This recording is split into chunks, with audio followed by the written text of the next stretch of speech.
ನಮ್ಮ ಚಾನಲ್ಗೆ ಸ್ವಾಗತ. ಇವತ್ತು ನಾವು ಬಿಳಿ ಚಿತ್ರಾನ್ನ ಹೇಗೆ ಮಾಡೋದಂತ ನೋಡ್ಕೊಳ್ಳೋಣ. ಇದು ತುಂಬ ಸಿಂಪಲ್ಲಾಗಿ ಮಾಡ್ಕೊಬೋದು. ನೀವು ನನ್ನ ಚಾನಲ್ ಫಸ್ಟ್ ಟೈಮ್ ನೋಡ್ತಾ ಇದ್ದರೆ ಸಬ್ಸ್ಕ್ರೈಬ್ ಮಾಡ್ಕೊಳ್ಳಿ. ಇವಾಗ ಇದಕ್ಕೆ ಹೇಗೆ ಮಾಡೋದಂತ ನೋಡ್ಕೊಳ್ಳೋಣ. ಮೊದಲು ಒಂದು ಬಾಣಲೆ ಇಟ್ಕೊಂಡು ಸ್ವಲ್ಪ ಎಣ್ಣೆ ಹಾಕ್ಕೊಳ್ಳಿ.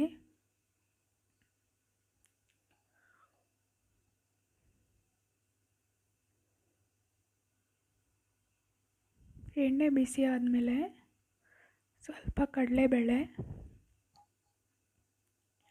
ಸ್ವಲ್ಪ ಕಡಲೆ ಬೀಜ, ಸ್ವಲ್ಪ ಉದ್ದಿನಬೇಳೆ ಹಾಕ್ಕೊಂಡು ಫ್ರೈ ಮಾಡ್ಕೊಳ್ಳಿ.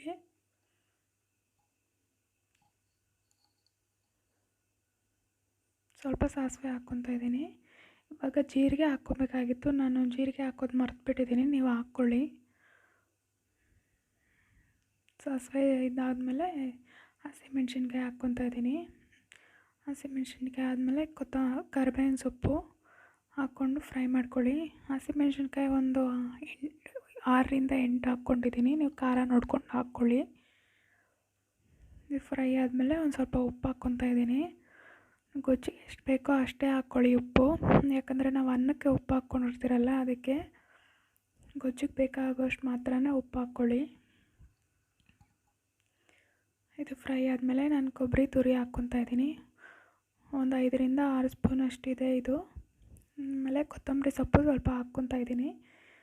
ಇವೆರಡು ಹಾಕ್ಕೊಂಡು ಸ್ವಲ್ಪ ಲೋ ಫ್ಲೇಮಲ್ಲಿ ಇಟ್ಕೊಂಡು ಫ್ರೈ ಮಾಡ್ಕೊಳ್ಳಿ. ಒಂದು 2 ನಿಮಿಷ ಫ್ರೈ ಮಾಡ್ಕೊಳ್ಳಿ ಸಾಕು.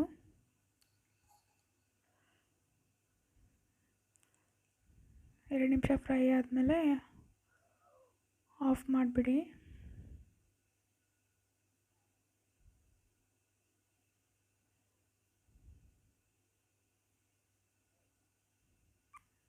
ಆಫ್ ಮಾಡಿಬಿಟ್ಟು ಸ್ವಲ್ಪ ತಣ್ಣಗೆ ಹಾಕಿಬಿಡಿ.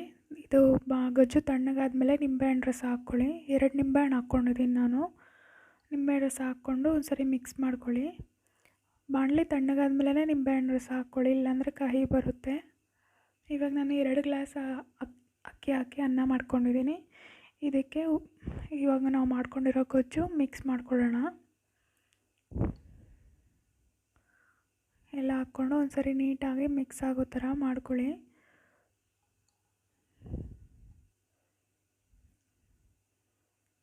ಚೆನ್ನಾಗಿ ಮಿಕ್ಸ್ ಮಾಡ್ಕೊಳ್ಳಿ. ಇದು ಸಿಂಪಲ್ಲಾಗಿ ಒಂದು 5 ನಿಮಿಷದಲ್ಲೇ ಬೇಗ ರೆಡಿ ಆಗಿಬಿಡುತ್ತೆ. ನಿಮಗೆ ಈ ರೆಸಿಪಿ ಇಷ್ಟ ಆಗಿದರೆ ನನ್ನ ಚಾನಲ್ನ ಸಬ್ಸ್ಕ್ರೈಬ್ ಮಾಡ್ಕೊಳ್ಳಿ, ಲೈಕ್ ಮಾಡಿ, ಶೇರ್ ಮಾಡಿ.